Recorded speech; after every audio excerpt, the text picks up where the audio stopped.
Good morning. Today we are going to do the poem My Mother at 66, written by Kamala Das. Kamala Das, as you know, is the famous writer from Kerala.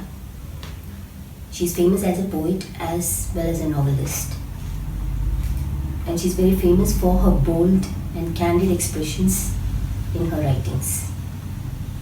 Today we are going to look at one of her poems which is written in the confessional mode of writing. And it is not mentioned here that it is an autobiographical poem, though most of Kamala Das's writings are autobiographical and confessional. But here anyway it is not specified. So we cannot assume that this is the poet's own experience. But if we assume that it is the poet herself writing about her own mother, then I must say that you should know who her mother is. Nalapat Balamani Amma, another great writer in Malayalam, acclaimed as the poetess of motherhood. So, since nothing of the autobiographical nature of the poem is specified here, we'll just talk about the mother and the daughter, who are the two characters in this poem. So while we read the poem, it's pretty simple, and very interestingly, it is written as a single sentence. Let's read the poem and find out what are the ideas that the poet has clubbed together in one single sentence. Driving from my parents' home to Cochin last Friday morning, I saw my mother beside me, doze, open-mouthed, her face ashen like that of a corpse. I realized with pain that she was as old as she looked. So in some textbooks, there is a mistake in this line.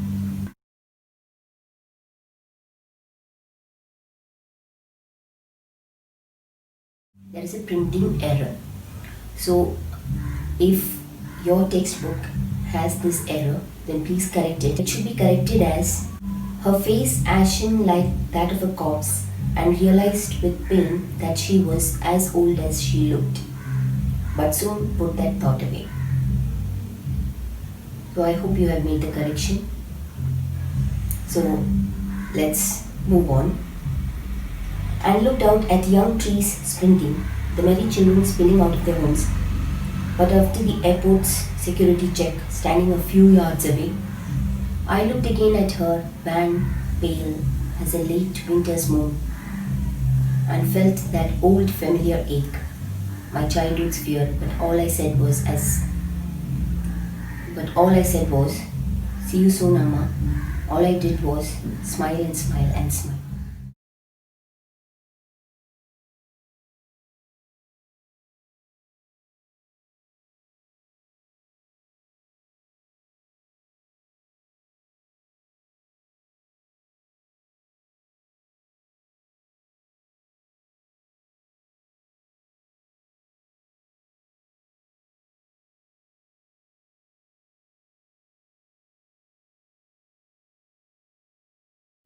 If we try to analyze a person's feelings from what is described in this poem, it is all about a daughter's reaction when she realized that her mother is aging or aged, or that the mother is become very old. Yes, everything centers around the age of the mother. So what is our attitude towards old people? Well, it's a fact that we all have a lot of respect and reverence for our elders. But we never want to think that they have become old or that they will die one day. So this is something that never crosses our mind. We never want to dwell on it. Only very few people of the adult population who are very sensitive and who are very empathetic will ever think about it.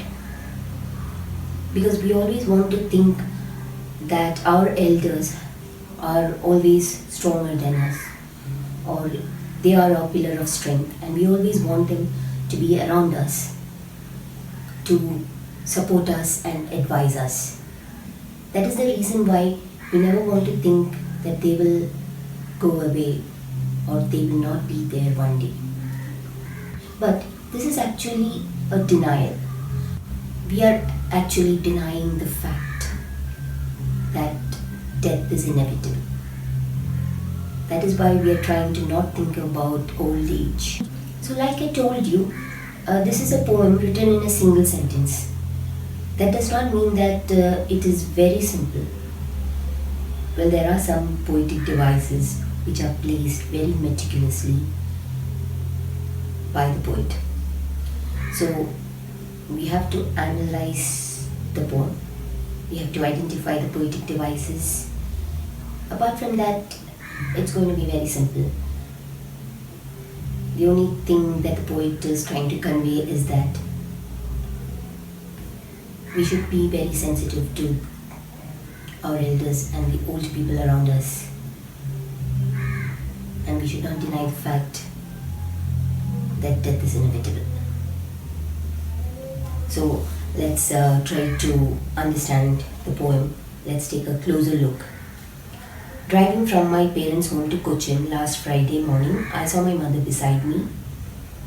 Doors open-mouthed, her face ashen like that of a corpse. So from the beginning part, we understand that the poet and her mother are traveling by car, and they are going from Cochin, and it's on a Friday. And the poet is looking at her mother sitting beside her, and she suddenly realizes that the mother's face is looking like a corpse because she's dozing, that is, she's sleeping open mouthed. So, normally we don't sleep open mouthed. Only very old people or very young children sleep open mouthed. So, this is a sign of not being conscious of the environment, not bothered about the environment. So, the mother is in such a stage. So, this makes the poet realize that the mother has become very old and realized with pain that she was as old as she looked. So, it's only now that she's realizing that mother has really become very old. Like I told you, we don't want to accept the fact that our parents or grandparents will become so old and leave us one day. But soon put that thought away. So as soon as she realized that her mother has become very old, she soon put that thought away. That means she does not want to think about it. So she tried to substitute that thought with something else. So let's see what it is. And she looked out at young trees sprinting, the merry children spilling out of their homes. So instead of thinking about the mother's old age, the poet is now looking outside. She's looking at the trees sprinting. That is when we are traveling by any vehicle, and when we are going at a certain speed, sometimes we feel that the trees are also moving along. Sometimes the trees are moving backwards, and that is an illusion. So this is what the poet is talking about here. She's saying that she felt that the trees were sprinting. That's her use of a poetic device called personification. Earlier we saw her talking about her mother's face like a corpse, and that is a simile, as we can see from the use of the word like. Now, the merry children spilling out of their homes. Here she is using the imagery of spilling, because the children are not simply jumping out or running out, but they are moving around in a very scattered, childlike manner. There's no order or anything organized about them.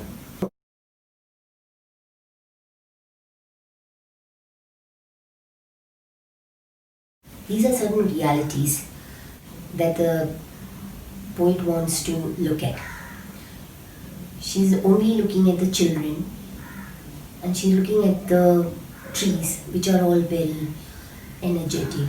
This is what she wants to think about. Please notice that the poet is not looking at any old people outside or any dead trees or anything that is looking very old and worn out. She's only seeing the children and the young trees which are sprinting, which seem to be sprinting. But after the airport's security check, standing a few yards away, I looked again at her van, pale as a late winter's moon.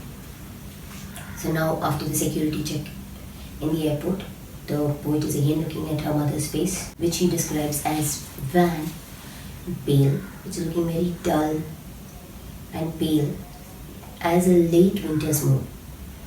Now she's comparing her mother's face to a late winter's moon. Here is another simile. And why is she comparing it to the late winter's moon? Because in the Western concept of the four seasons of spring, summer, autumn and winter, spring represents childhood and winter represents old age and death. And especially because winter is associated with coldness and death is also associated with coldness, the body becoming cold. So winter is associated with death as well as old age. So that is why her mother's face is compared to a late winter's moon. Late means it's not the start of the winter, but it's the end of the winter season. So the mother is also at the fag end of her life.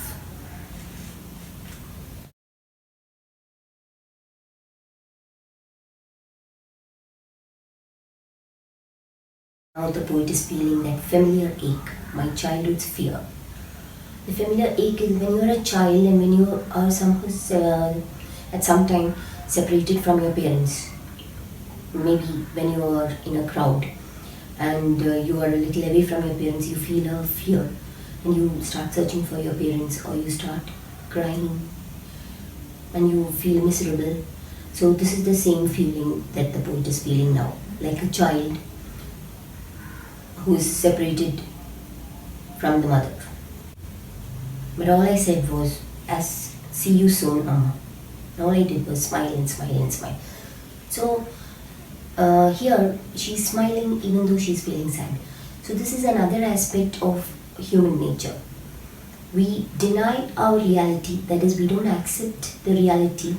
We don't want to think that our elders and our parents will die anytime soon. And we also try to hide our fears and apprehensions. We don't want to show our feelings. She does not want to show that she is actually feeling sad. So this is what everybody does. We are never accepting our reality and we are not even revealing our own true self. Everybody is in denial. You deny your reality and you deny your true emotions and your feelings also. We are never expressing ourselves honestly, frankly. We are not candid enough. So this is one aspect of human nature that this poet wants to highlight. And one thing about confessional poetry is that it is mostly about a particular experience of the poet, which the poet wants to share with many others, because they think that many other people will also be going through the same experience, and so it has a universal relevance. This will be the attitude of many people towards their elders. This is what many people are going through.